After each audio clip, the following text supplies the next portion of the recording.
Everyone, hope you're fine and doing well. In my today's video, I will tell you about how you can factory data reset your device Realme C35. Before starting the video, if you're new to my channel, do subscribe and press the bell icon. So now let's move toward the topic.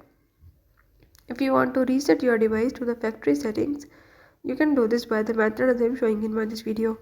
So follow the steps and watch this video and learn how you can factory reset and wipe all the data from your device Realme C35. Let's watch it.